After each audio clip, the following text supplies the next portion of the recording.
For our peer review discussion, I want to talk about different forms of exposure therapy for trauma.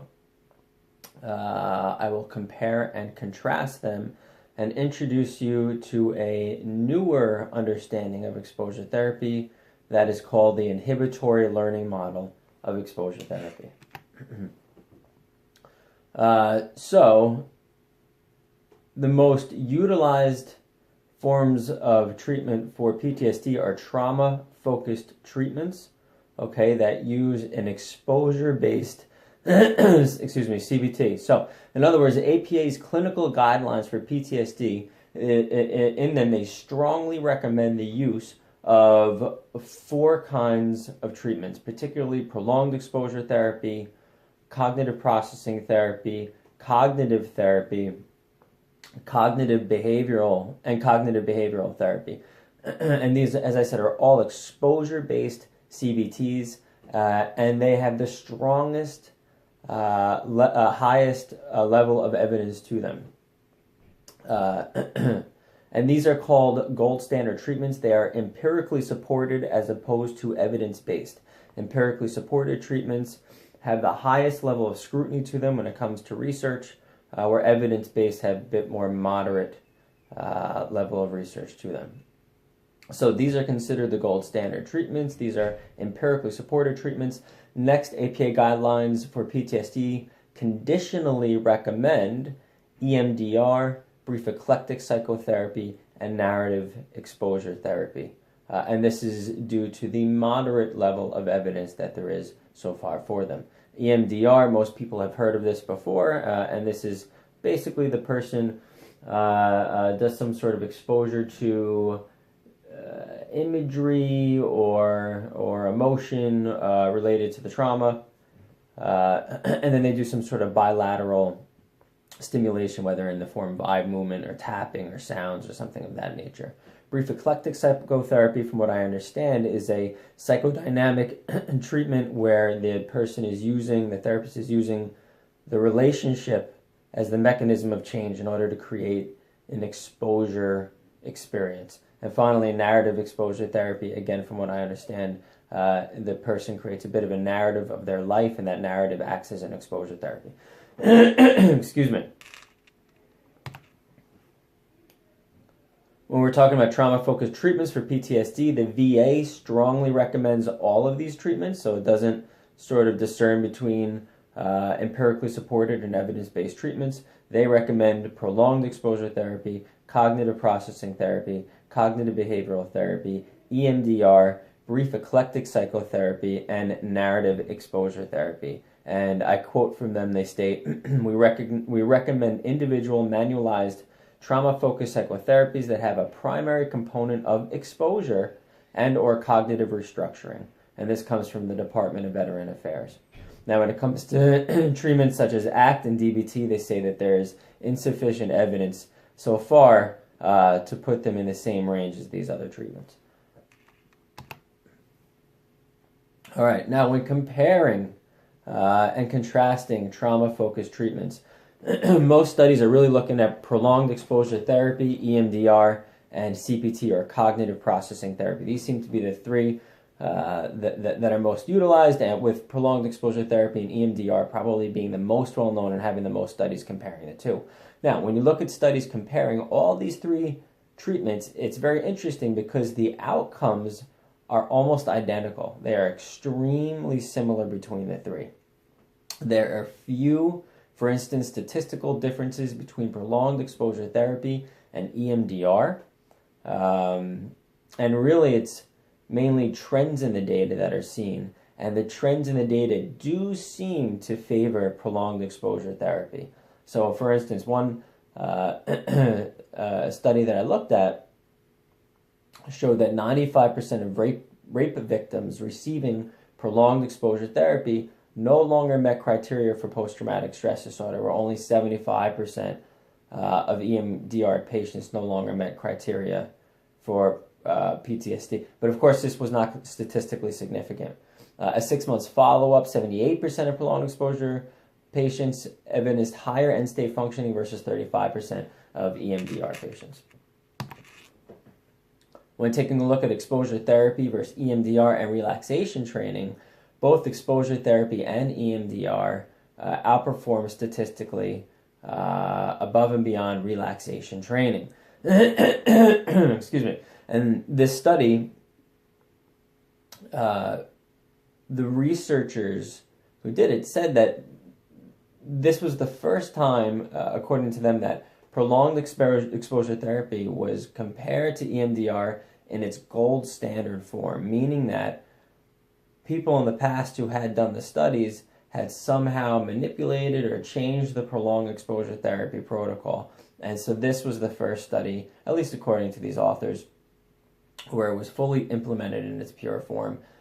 And the outcomes were statistically significant, where prolonged exposure therapy yielded the highest proportion of people no longer meeting criteria for post-traumatic stress disorder. Exposure therapy was most efficacious at reducing re-experiencing and avoidance symptoms, and it did it more rapidly than EMDR. So again, we're looking at the differences and the similarities between prolonged exposure therapy, EMDR, and CPT, or cognitive processing therapy. To tell you the truth, they're not that much different. They are all really, at the heart of them, a form of exposure therapy. And then, depending on the treatment you're doing, they add these extra components onto the exposure therapy, like maybe the cognitive restructuring and cognitive processing therapy, or maybe it's the bilateral eye movements in EMDR. So I'll break these down very briefly for you. Prolonged exposure therapy, the first one, probably the most well-known and the most used, is really a pure form of exposure therapy. The idea here is that you are repetitively exposing the person to the trauma that they typically avoid, okay? Because avoidance of aversive stimuli is thought to maintain the PTSD diagnosis. So you're continually exposing this person. You're doing it through in vivo exposure, so in-person exposure, imaginal exposure, maybe written exposures, and according to exposure therapy, the more to prolonged exposure therapy, the more you expose the person to the thing they avoid, the more the anxiety goes down. This is called habituation. And it is thought that this habituation, or the reduction of the conditioned response, or of the anxiety, the fear, is actually the mechanism of change in the patient and their PTSD symptoms. So we're looking for habituation and prolonged exposure therapy. The next one is cognitive processing therapy. This one combines cognitive therapy with exposure therapy. So in CPT, the patient challenges erroneous thoughts, so they do cognitive restructuring. They look at cognitive distortions, and then they engage in a written exposure therapy exercise. Now, EMDR combines exposure therapy with bilateral stimulation. And this bilateral stimulation comes in a couple of forms. So according to EMDR, it's focusing on the traumatic stimuli while engaging in either bilateral eye movements, somebody moves their finger back and forth and the eyes go back and forth, tapping bilaterally, making bilateral sounds. And according to EMDR, this actually helps to fully process the trauma. And it's thought to do it much more quickly than in traditional exposure therapy. EMDR proponents emphasize that the bilateral stimulation is really the reason for the fast improvements in PTSD symptoms, mainly because when you're doing things bilaterally, supposedly the brain is more fully able to process stuff. Now, the data doesn't seem to pan this out. As I read to you before in the data, outcomes really seem to be very similar between all three of these treatments. So it does not appear that EMDR more fully processes the trauma, and it certainly does not seem like it does it more rapidly. So the question is, do these extra components on top of the exposure therapy really add anything to the treatment? Do the bilateral stimulation and the eye movements, did the cognitive restructuring add to the treatment? And these are the questions that a lot of the researchers are asking now.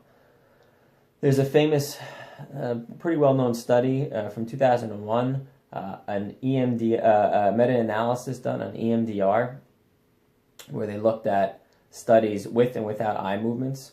And what they found is that when comparing exposure therapy with eye movements and exposure therapy without bilateral stimulation, that there was no statistical difference between EMDR excuse me, and the other exposure therapies without those bilateral eye movements. They found near zero effect size for eye movements, indicating that it's actually unnecessary and does not add to the treatment. And this seems to be where the data has been showing for probably the past 10 years. Now, more recently, there was a study that did show that bilateral eye movements perhaps added something to the treatment. So 2012, a meta-analysis was done on the bilateral eye movements, and they did show significant outcome with a moderate to large effect size, the largest effect size on vividness measures. So the data is a bit mixed. It does seem to go heavier on the evidence that the eye movements do not add anything to it. I think people like myself and other psychologists and researchers looking at the 2012 meta-analysis are concerned that the bilateral eye movements are not actually processing the information better, and that what it's actually doing is that it may be distracting the patients in the moment from the traumatic stimuli, which is lowering the anxiety and giving them different scores on their measures, which is actually kind of the opposite of what we would want to happen. So, excuse me, the bilateral stimulation, again, is very controversial. And the question is EMDR really just exposure therapy with this almost unnecessary component to it? And APA's Division 12, or the evidence-based wing of the APA, is really taking up this issue. So you can go to APA, go to Division 12, and take a look at all the evidence-based treatments and the disorders that they treat, and you can look at the evidence and the level of strength of research on them. So APA has this listed on their website under EMDR, and I quote, "The efficacy for EMDR for PTSD is an extremely controversial subject among researchers, as the available evidence can be interpreted in several ways. On the one hand, studies have shown that EMDR produces greater reduction in PTSD symptoms compared to control groups receiving no treatment. On the other hand, the existing methodologically sound research comparing EMDR to exposure therapy without eye movements has found no difference in outcomes. Thus, it appears that while EMDR is effective, the mechanism of change may be just exposure, and the eye movements may be an unnecessary addition. If EMDR is indeed simply exposure therapy with a superfluous addition, it brings to question whether the dissemination of EMDR is beneficial for patients and the field.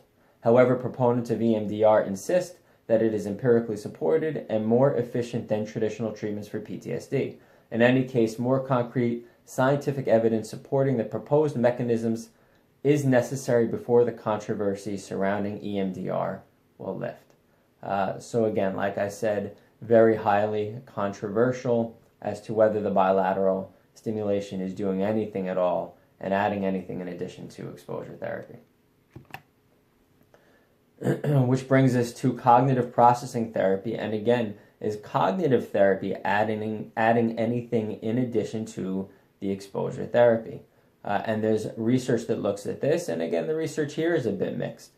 One study that compared prolonged exposure therapy with cognitive restructuring and without cognitive restructuring showed no differences between the two conditions. So cognitive therapy didn't matter whether it was there or not. In other words, cognitive structuring did not enhance treatment outcomes. Another study compared exposure therapy to cognitive behavioral therapy and again found no significant differences in outcomes. Exposure therapy with or without cognitive therapy was effective.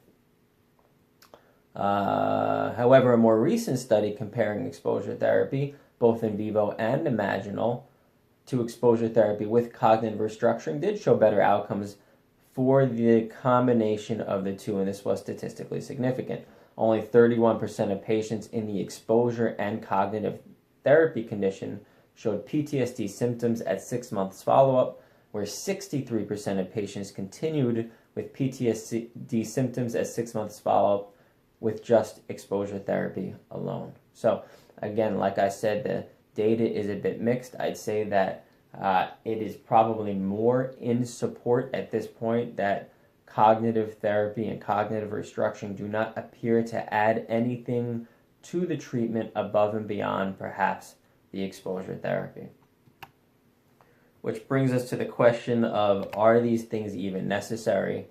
And is exposure therapy itself actually the real mechanism of change behind these treatments? And so this brings us back to prolonged exposure therapy. This is the one that I typically use, and it's probably the most effective that I have found. However, even prolonged exposure therapy has come under scrutiny over the past few years, and I myself have changed the way that I do prolonged exposure therapy based on this. And the reason that it's come under such scrutiny is because prolonged exposure therapy is a model of habituation. So once again, you are exposing the person to the trauma repetitively, either imaginal, in vivo, in a written form. And according to prolonged exposure therapy, the mechanism of change is the fact that the person habituates. The anxiety goes down, and they say that that anxiety going down actually somehow rewrites and changes the fear network, which creates change. Now, new models of exposure therapy really challenges theory, citing evidence that habituation doesn't predict outcomes very well, at all, actually. So exposure therapy in session, when you're doing that, habituation does not predict outcomes. Habituation predicts outcomes a bit better between session, but even there it's not a great predictor of outcomes. And this is probably because habituation does not actually alter the fear reaction. It does not rewrite anything in the brain. And instead, when you are engaging in exposure therapy, you are creating an extinction that actually creates new learning, which then inhibits the previously learned fear reaction. So you are exposing the person to what we would call a conditioned stimulus. That conditioned stimulus violates the expectancy that the bad trauma thing is going to happen, and you extinguish the conditioned response, which is fear. And is that extinction, that new learned extinction, that actually, it doesn't erase the old learning, the old conditioning. It just seems, if it gets big enough, to inhibit the old learning. And this is what is known as the inhibitory learning model, and is probably the most advanced understanding to date we have behind the mechanism of action for exposure therapy. According to the inhibitory learning model, it is the process of extinction rather than habituation, which inhibits previously learned responses. This is because the amygdala does not unlearn trauma or conditioned responses. It's always there. All we can do is kind of inhibit and push it away.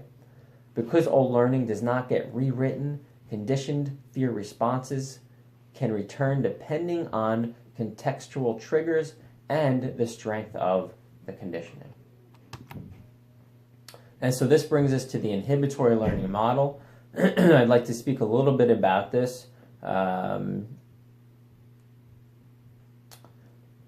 If the inhibitory learning model is the mechanism of change, then what we really want to do is begin to strengthen the extinction process that results in the new learning.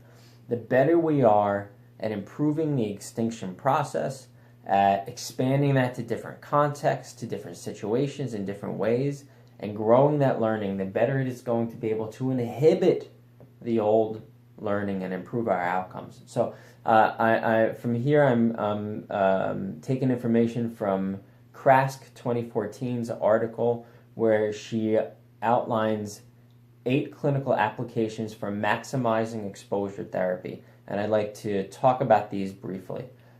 She lists expectancy violation, deepening extinction, occasional reinforced extinction, removal of safety signals, variability, retrieval cues, multiple contexts, and affect labeling as important ways to increase the extinction learning process and to inhibit the old information to maximize exposure therapy. So let me briefly go into these. The first one is called expectancy violation. Traditional exposure, as we talked about, focuses on habituation, or exposing the person to the traumatic situation, waiting for that anxiety to go down, and then focusing on that reduction of anxiety is the most important part of the extinction process.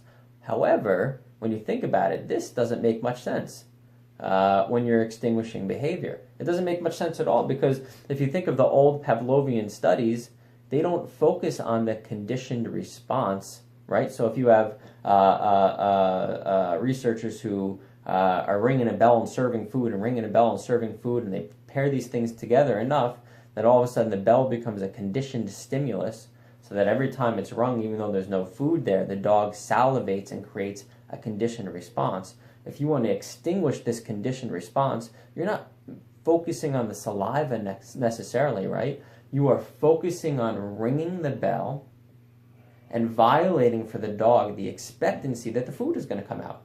And if you do that enough times, then the dog begins to stop salivating to the conditioned stimulus, the bell. And that's what we're looking to do in our treatments for PTSD. We no longer want to focus on the reduction of the conditioned response, but we want to violate the expectancy that when a conditioned stimulus is present, that the unconditioned stimulus will then occur, or the trauma will then occur.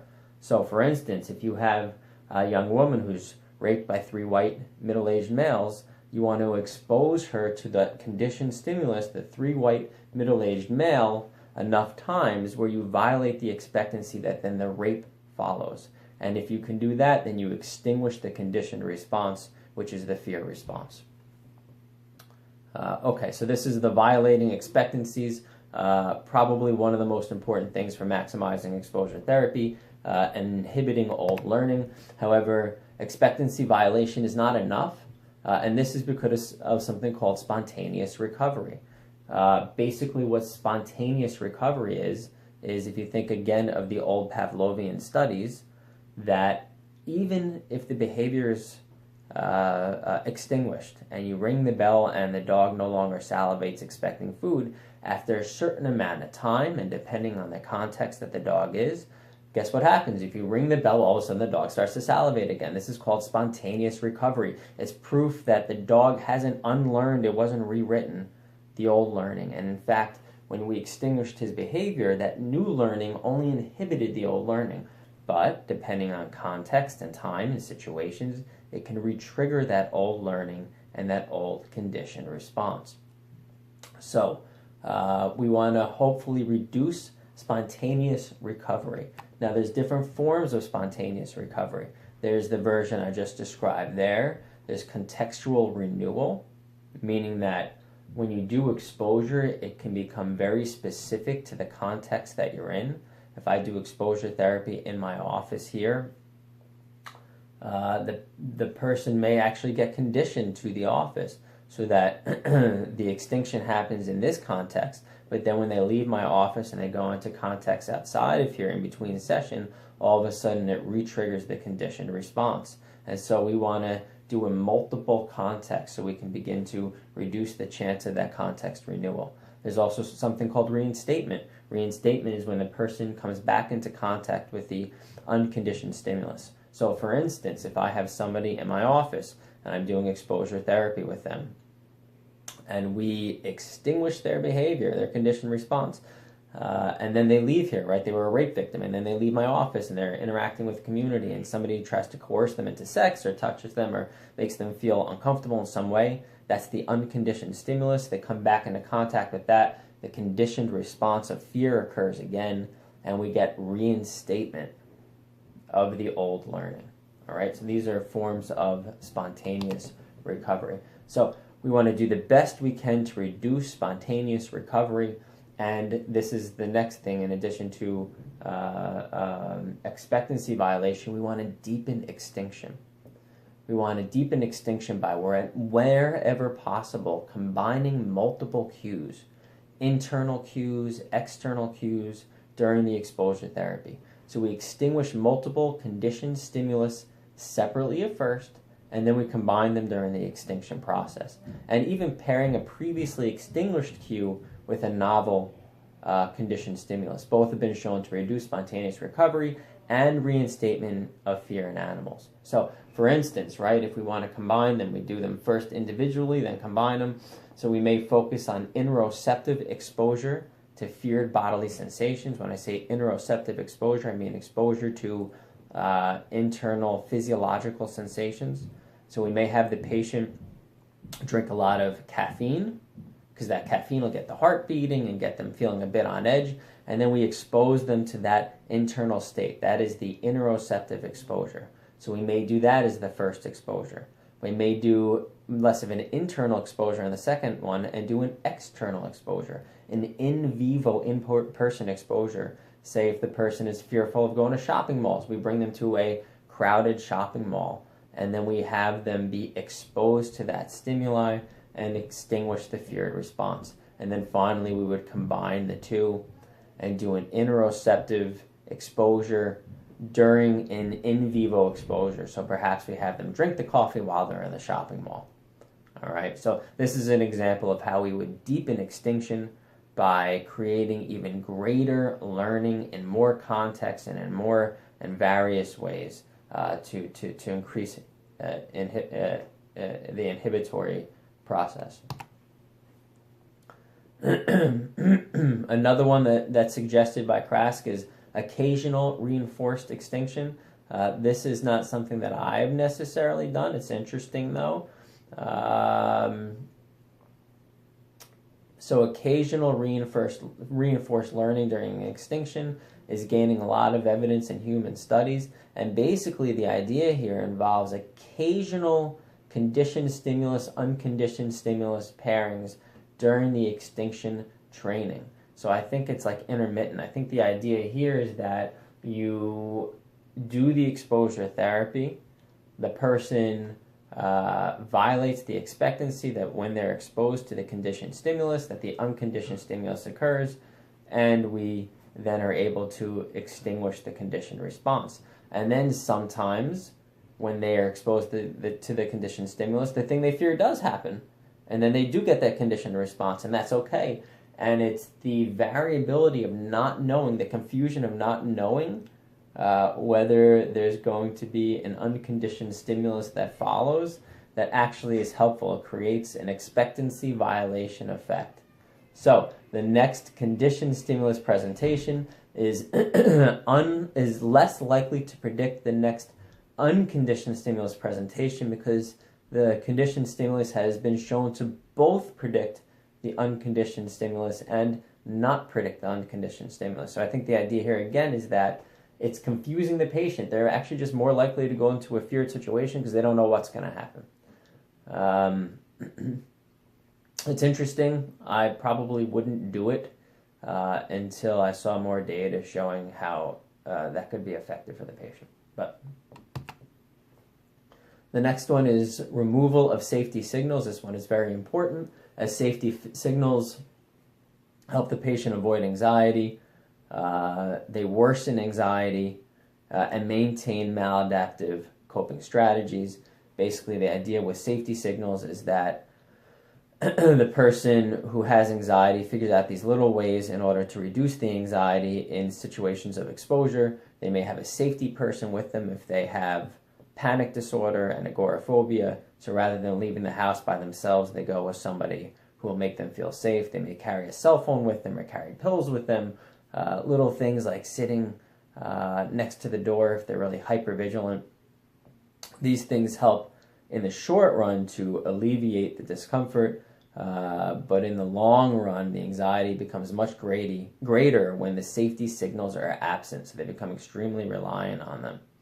Safety signals interfere with the extinction process, the inhibitory learning, and worsen exposure outcomes. So whenever possible, when we're doing exposure, we want to find these little ways that people are avoiding the distress in the moment and try to remove them if we can.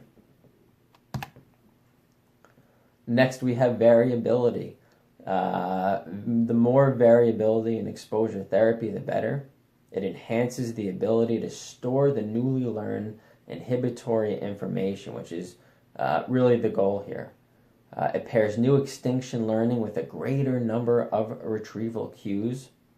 Variability during exposure may offset contextual renewal effects after exposure. So again, the idea with the variability is that we just want this new learning to happen in as many ways as possible, in different contexts, different settings, different forms, whether that is in vivo, imaginal, written, in session, out of session exposures, as many different variability as possible to increase the learning.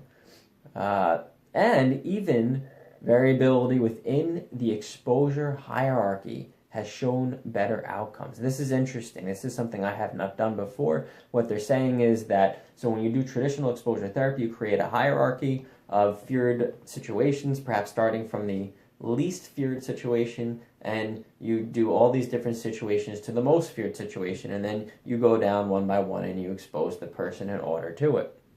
What they're saying here is that isn't going to bring the best outcomes. The best outcomes are as if you make it much more variable. So maybe you start with a lower end anxiety situation, and then you jump to something more higher, and then you go to something in the middle, and then something lower, and then something in the middle, and you kind of do it in this less linear fashion. And this variability seems to actually better outcomes. So maybe this is something I'll try in the future. Retrieval cues, another interesting one that they put here. The idea with retrieval cues is to carry around an item or cue which becomes associated with the extinction process. So if I have somebody in my office and I'm doing exposure therapy with them, maybe they have a retrieval cue. So they always have the same hat on, or they always have the same jacket on, or something like that, that actually becomes associated with the exposure therapy, with the extinction of the conditioned response. And it really helps remind them what they learned during the exposure therapy while in other contexts. Use of retrieval cues in other contexts after extinction is achieved is useful, and it enhances retrieval of extinction learning. It reduces the chance of contextual renewal. The only concern here is that retrieval cues actually are at risk for becoming safety signals. So if the person doesn't just use it as a way to remind them of the outcomes they've had in exposure therapy, but they actually fear going into situations unless they have their lucky hat, if you will, then all of a sudden that hat or the jacket or whatever has been conditioned becomes a safety signal. And it actually becomes counterproductive, and we want to remove that. So what Krask suggests is that retrieval cues should be used later on during the exposure therapy process as a relapse prevention, so that it reduces the chances of them becoming safety signals. As I've mentioned multiple times, we want things to be done in multiple contexts to